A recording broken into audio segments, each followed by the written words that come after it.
स्वागत है आपका ब्रेक के बाद और आप देखना शुरू कर चुके हैं शेयर बाजार सबका अधिकार, एक ऐसा शो जहां पर हम आपके सवालों के जवाब देते हैं। बस तरीका जो है वो अलग होता है और इन सब के बीच में आपको ये जो क्यूआर कोड आप देख रहे हैं, इस क्यूआर कोड को स्कैन करते ही आप व्हाट्सएप के जरिए हमसे जुड़ जाएंगे और अपने सवाल हम तक पहुंचाइए। अपने शहर का नाम, स्टॉक का नाम, किस भाव पे लिया है, किस क्वांटिटी में लिया है, नजरिया क्या है, शॉर्ट टर्म का या लॉन्ग टर्म का, ये जरूर बताइए। चलिए इन सब के बीच में जरा बाजार को भी एक निगाह डाल लेते हैं। तो 24,300 के नीचे फिसलता हुआ निफ्टी आप देख रहे हैं कि यहाँ 55 अंकों की गिरावट साफ तौर पर देखने को मिल रही है। और चलिए हम चेक ले रहे थे बाजार में, हम देखिए बैंक निफ्टी 55,350 के पास, तो निफ्टी में जो है वो गिरावट बढ़ती हुई 24,300 के नीचे इस वक्त फिसलता हुआ। और जरा इस वक्त हमारे साथ जो हमारे एक्सपर्ट हैं उनको इस चर्चा में शामिल करते हैं। रैली गियर ब्रोकिंग से अजीत मिश्रा साहब जुड़ चुके हैं। अजीत जी गुड मॉर्निंग, प्रशांत बात कर रहा हूं। जरा हमें बताइए बाजार में ये जो कंसोलिडेशन है और अभी भी हम जाहिर सी बात है इंपॉर्टेंट लेवल को तो थामे हुए हैं, लेकिन यहाँ से क्या नजरिया बन रहा है, आपकी एक्सपर्ट राय?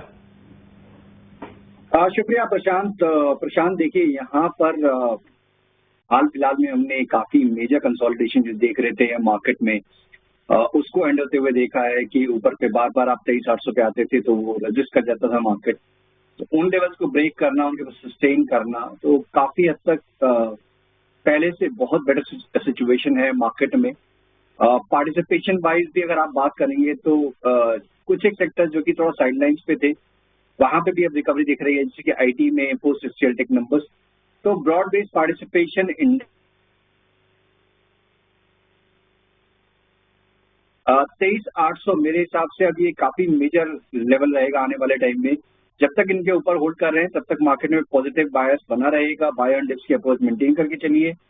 ऊपर पे करीब 24,700 से लेकर 800 तक के लेवल्स इंडेक्स में आने वाले दिनों में आपको देखने को मिल सकते हैं। तो बाय एंड डिप्स की मार्केट है, स्टॉक स्पेसिफिक फोकस रखिए।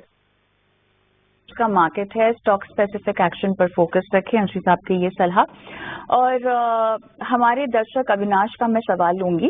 अजीत, इन्होंने यस बैंक में खरीदारी कर रखी है, अपनी बाइंग प्राइस ये बता रहे हैं लगभग 22 रुपए की है और फिलहाल निकलें या बने रहें, ये इनका सवाल है आपसे। बताइए, 22 की इनकी बाइंग प्राइस है। बिल्कुल कविता, देखिए यहाँ पे बैंकिंग एज अ पैक काफी ज्यादा इनफैक्ट मैं कहूंगा कि एक लौता सेक्टर ऐसा था जिसने कि पूरे इस गिरावट में बाजार को थामे रखा या फिर पेस ऑफ डिक्लाइन को कम रखा।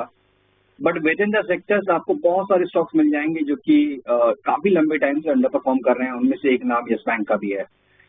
22 के लेवल की इनकी बाइंग है, 18.5 का रेट है। रिजल्ट अभी आए थे तो उसके बाद एक अपटिक देखने को मिला था, बट उसमें भी मेजर एवरेजेस को रिक्लेम नहीं कर पाए। तो मेरी रिकमेंडेशन तो यही होगी कि आपको समझना चाहिए कि मार्केट के साथ या इंडेक्स के साथ जो स्टॉक पार्टिसिपेट कर रहे हैं उनमें जहाँ पे कि क्लियरली आउट परफॉर्मेंस आ रही है, stock like ICICI bank, Kotak, HDFC bank, उन पे शिफ्ट करने के बारे में सोचे इंस्टेड कि ये इसके साथ आप बने रहें। तो अपॉर्चुनिटी लॉस और दोनों ही आपके अगेंस्ट जा रहा है कि with in the sector under performance भी है। तो शिफ्टिंग के बारे में सोच सकते हैं among any of these 3 names. ये है यस बैंक पर आपको राय मिलती हुई। राहुल का सवाल लेते हैं और यूट्यूब के जरिए हम तक इन्होंने अपना सवाल पहुंचाया है और राय जानना चाहते हैं जियो फाइनेंस पे। जियो फाइनेंस इन्होंने 300 के भाव से लिया हुआ है, लॉन्ग टर्म का नजरिया लेकर चल रहे हैं। 5 लाख का इन्हें जो है वो और इन्वेस्टमेंट करना है, ये भी जानना चाहते हैं कि आखिर किन स्टॉक में इन्वेस्टमेंट किया जा सकता है। तो अजीत जी, एक तो जियो फाइनेंस में इनका 300 के भाव पे खरीदारी है, दूसरा 5 लाख का और इन्वेस्टमेंट करना चाहते हैं। बताइए, इनको विस्तृत राय दीजिए। बिल्कुल, देखिए जियो फाइनेंस काफी हद तक गिरावट के बाद जिस तरीके से हमने देखा स्टॉक में रिकवरी आते हुए, तो रिकवरी एक्सटेंड होते हुए के इंडिकेशन है। और 280 जो पहला हर्डल होगा इसका, उसके बाद करीब 300 जो कि इनकी बाइंग प्राइस है, वहां पे इनको इवेल्युएट करना पड़ेगा एक बार दोबारा से कि किस तरीके की सिचुएशन पैन आउट हो रही है। फ्रेश इन्वेस्टमेंट की बात करें तो देखिए बैंकिंग मेरे को लगता है कि अभी भी यहाँ पे आपको जो काफी लंबे अंडर परफॉर्मेंस के बाद या रेंज के बाद एचडीएफसी, आईसीआईसीआई जिस तरीके से ब्रेकआउट देखने को मिला है और ओवरऑल फाइनेंशियली भी आप देख रहे हैं कि फंडामेंटली भी आपको पॉजिटिव ट्रिगर्स दिख रहे हैं। तो वहां पे रहने की राय होगी तो एक बैंकिंग में से आप इन दोनों में से कोई भी नाम चूज कर सकते हैं।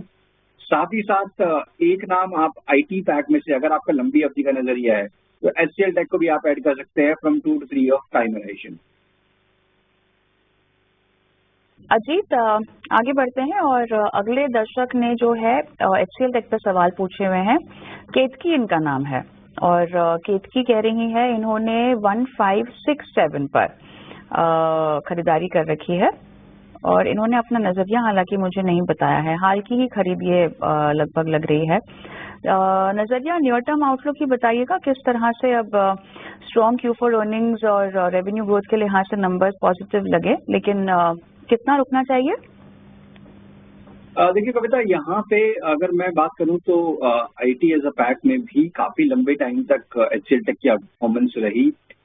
ये करीब जनवरी के बाद एक करेक्टिव फेज में आया जिसमें कि इसने अपने दोबारा से मेजर सपोर्ट एरिया को रीटेस्ट करके, बट रिकवरी उतनी ही स्विफ्ट है, करीब 10% की गेन इस वीक में हो चुके हैं। मोमेंटम इंटैक्ट है, बट 1650 एक पहला हर्डल होगा जहाँ पे कि लॉन्ग टर्म एवरेजेस प्लेस हैं।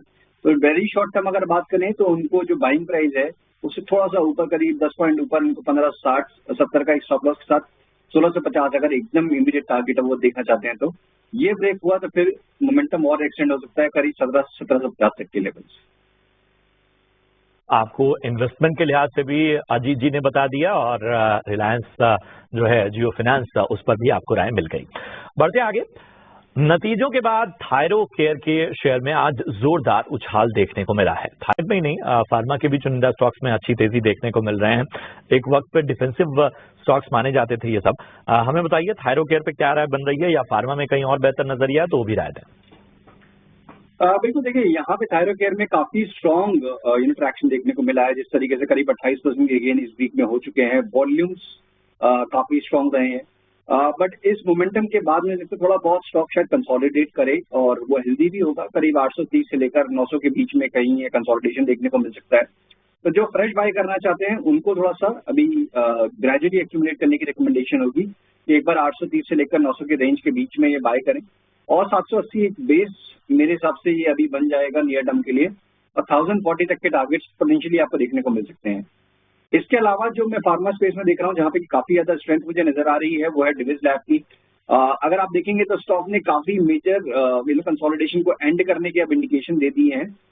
स्टॉक ऑलमोस्ट अपने रिकॉर्ड हाइज के पास है, और जो लास्ट मैं देख पा रहा हूँ कि 6 महीने का कंसोलिडेशन वो एंड होता हुआ नजर आ रहा है। तो यहाँ पे मुझे लगता है कि करीब 6600-6700 तक के पोटेंशियल टारगेट्स डिविस लैब में आपको देखने को मिल सकते हैं, और 6000 के क्लोजिंग स्टॉप लॉस के साथ यहाँ पे भी आप लॉन्ग पोजीशन बना सकते हैं।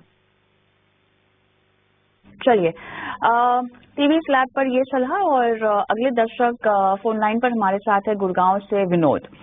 विनोद, हाय, गुड मॉर्निंग। गुड मॉर्निंग जी। बताइए किस स्टॉक में आपने खरीदारी कर रखी है? बंधन बैंक है मेरे पास 2600 शेयर।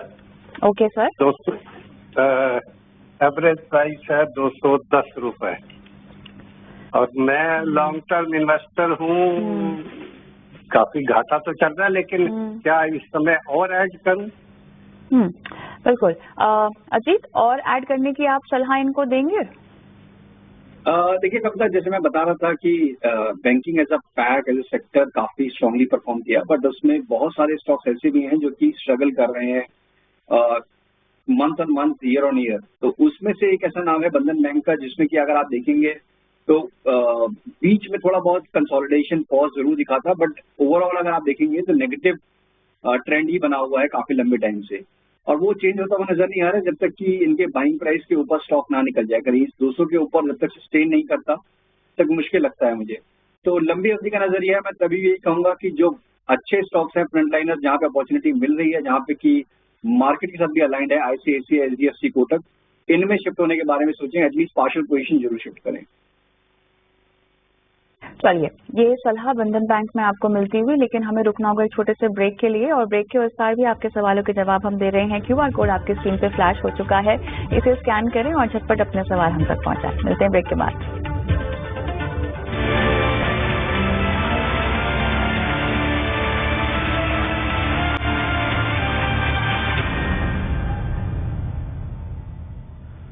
स्वागत है आपका ब्रेक के बाद। शेयर बाजार सबका अधिकार आप देख रहे हैं। फटाफट से अपने सवाल हम तक पहुंचाते रहिए। आज अगर कुछ सवालों को हमने छोड़ा है तो कल के शो में शामिल कर पाएंगे। हमारे साथ विजय जी जुड़े हुए हैं। विजय जी नमस्कार, कहां से बात कर रहे हैं? मैं सूरत से बात कर रहा हूं सर। जी बताइए, क्या मदद की जाए आपकी? पर मेरे 2 शेयर पर सवाल थे। एक टाटा पावर सर, मैंने 73 मेरी क्वांटिटी है। ठीक है। 413 का मेरा बाइंग प्राइस है। और दूसरा है टाटा टेक्नोलॉजी, मेरे पास 54 शेयर हैं 54, 949 के लेवल पर। ठीक है, तो टाटा टेक का 950-49 के आसपास पे आपने खरीदा है। और एक बार टाटा पावर का बताएंगे, किस भाव पे लिया आपने? 413 सर। ठीक है, अच्छा, दोनों ऊपरी स्तरों पर खरीदारी है आपकी का।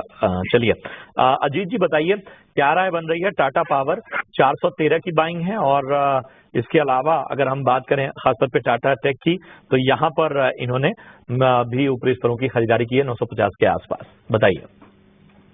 देखिए प्रशांत, टाटा पावर में सिचुएशन काफी बेटर है। मींस काफी ज्यादा नीचे के प्राइसेस देख के स्टॉक में अभी बने हुए हैं, और अब स्टॉक अपने धीरे धीरे इनकी बाइंग प्राइस के पास आ रहा है। अच्छी बात यह है कि मेजर एवरेजेस के ऊपर कंसोलिडेट कर चुका है, वहां पे बेस बॉन्ड फॉर्म कर चुका है। तो नियर टर्म में मुझे लगता है कि करीब 415 जो कि इनका बाइंग प्राइस का लेवल है, उसके बाद करीब 435-40 तक के लेवल्स यहाँ पे एंटिसिपेटेड है कि आपको स्टॉक में देखने को मिल जाए। अब एटलीस्ट इनको अगर इनका शॉर्ट टर्म का नजरिया है तो एक स्टॉप लॉस जरूर मेंटेन करें। अब 380 के नीचे स्टॉक को नहीं आना चाहिए अगर इस पॉजिटिव बायस को मेंटेन करना है। 430-435 तक जाना है तो उसके हिसाब से इनको पोजीशन को होल्ड करना है। टाटा टेक देखिए काफी लंबी अंडर परफॉर्मेंस के बाद अब थोड़ा सा साइन ऑफ रिकवरी, रिबाउंड जो देखने को मिला है। वॉल्यूम्स ठीक ठाक है। मुझे लगता है कि रिकवरी एक्सटेंड हो सकती है, जबकि आप 770 का एक लेवल है, उसको अगर आप ब्रेक कर पाते हैं तो करीब 850, जो कि इनके बाइंग प्राइस के काफी नजदीक ले जाएगा इसको। वहां पे एक बार दोबारा से रीवैल्यूएट करने की जरूरत होगी। एज ऑफ नाउ मुझे लगता है 675 ये काफी इंपॉर्टेंट सपोर्ट रहेगा, तो ये इनका स्टॉप लॉस रहेगा इस पोजीशन को फर्दर होल्ड करने के। टाटा टेक पर अजीज आपने ये सलाह दी है।